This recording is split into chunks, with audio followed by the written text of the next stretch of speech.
Hello and welcome to Guns and Gear. I've been enjoying some videos that people have been posting concerning their EDC knives, and they're using the topic "Go to EDC Knives," very similar to some of the gun videos that I've put up. The first one that I saw, or that I think the first one that I saw, anyway, one that comes to mind is one from My Hollow Point. And if you haven't checked his channel out, you really need to. The guy's a super nice guy, and I've really enjoyed interacting with him. And I tell you what, just like most really old people, he really knows how to tell a story.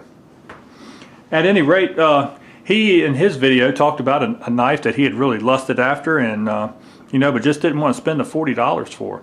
But he eventually got that knife, and he just wore that knife on his side for years and years and years. And I have a similar knife like that, but I can't compete with his story, because this was in 1975, and the knife cost $40, which 1975, $40 was a lot of money. And he was able to get a girl to buy that knife for him, and I just have never been that lucky.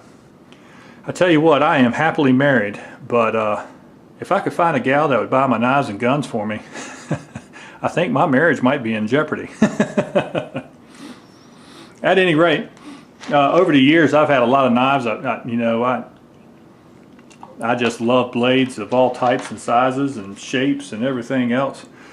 And one of the first knives that I ever owned was this little knife right here. Okay, this is a basic, I guess this would be a medium, maybe a medium or a large Stockman. Okay, I think medium would be the rather. And here's the blades on it to show you real quick. Okay, but I think the kind of neat part about it is, and I don't know if this is going to show up or not, is it was made by craftsmen. Okay, and I don't know if that showed up or not, but actually the first couple of knives that I ever had, and of course my father bought me this knife when I was very young, were craftsmen, because they were more or less a more inexpensive brand at our hardware store when I was a kid. The hardware store had some case knives and buck knives and some other brands of knives, but it seemed like that the craftsman knives were just a little bit more inexpensive, and that's usually what I ended up with. But at any rate, this knife over here represents the very first knife I ever bought myself. Okay, and as you can see on the leather, it says G96. Okay, and you can see that this knife this sheath has really been worn over the years. But at any rate, this was a knife that I lusted after, and I bought it in 1977. I was 12 years old. And I just had to have me a lock blade knife, and this was the lock blade knife that I got. Now, the reason that I lusted after this knife is, yes, there were buck knives, and there were case knives, and all kinds of really nice knives there at the hardware store. But this knife was only 12 bucks, and it looked just like some of those other knives. And $12 was a lot to me when I was 12 years old. The only source of income that I had was I just started running a trap line to try to make a little extra money. And this is the very first thing that I bought with some of the money that I got from my pelts. Alright, another old knife that I wanted to show y'all real quick is a case knife, and my father bought this for me when I was probably in that same age time frame. And this is a Case XX, and I think it used to say Sod Buster on it. But this is a knife that I tell you what, untold amounts of game, from squirrels and rabbits to skinning out different animals that I'd caught in my traps, to deer hunting season, everything and everything in between. This has really been an excellent knife. It's still razor sharp, and I wouldn't have no hesitation of putting this on a deer right now.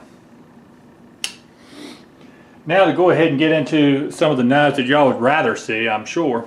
Back in the 90s, I bought this knife right here. It was one of the very first Benchmade knives that I ever bought. Okay, and I don't know if it has the model number on there where you can see it anymore. I don't quite see that.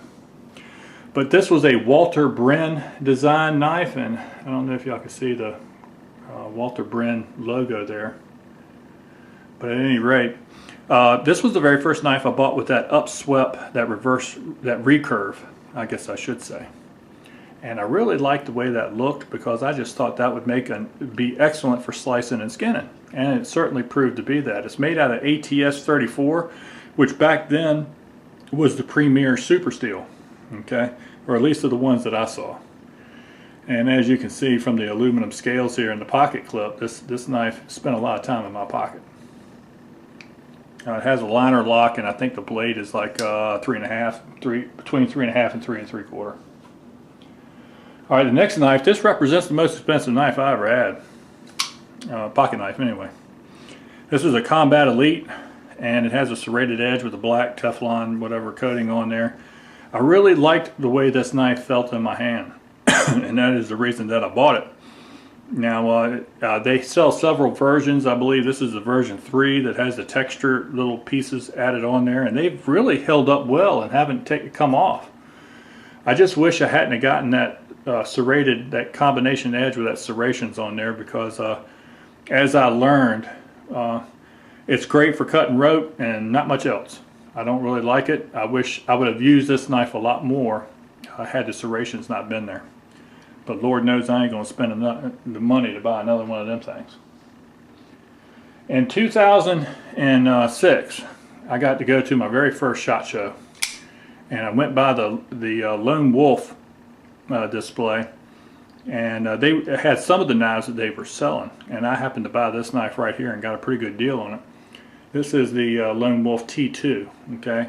This is part of their, I guess, combat knives or tactical knives or whatever. But I'll tell you what, this has been a very robust, excellent knife. It has a liner lock, but the liner lock is very thick. And the blade shape and everything, it's a pretty general use knife, and I really liked it. The steel on this is CPM S30V. CPM S30V. Okay. Now in 2008, I got to go to the SHOT Show again. And of course I was going to make my way to the Lone Wolf display. And I picked up this knife right here. This is the Lone Wolf Longhorn. Okay. And I love the shape of this blade. Man, would you look at that? I love the curve on that blade, and I love the tip. I love everything about this knife. Even I didn't think I was going to like this skinny handle, but I tell you what, it really serves well for skinning tasks. And you can move the knife around really. It's just well designed all the way around. This has been a great general use knife for me, and I have really enjoyed it. And this uses a super steel also. This is also CPM S30V steel. Okay, nice knife. Now my current EDC knife is another Benchmade. Okay, this is the Benchmade Subrosa. And it's an assisted opening knife, which is really neat, and has a good frame lock on it, which I really like, just like the Combat Elite has a frame lock. I have found them to be very, very sturdy. And this again has that slightly recurved blade edge to it, and I really like that. Now this is about 3 3/4 inches of blade, has titanium handles on it. And I gotta tell you, you know what? When I first got this knife, I went, man, this is too light. This just ain't gonna hold up to heavy use, you know? And I guess it's been a year and a half, maybe close to 2 years that I've had this knife, and it has really held up well. Okay, it has really held up well. I will say that these little dots here are actually machined into the handle, and there were colors in there, and I've worn them off, being in my pocket, I guess. But other than that, this knife has been absolutely outstanding.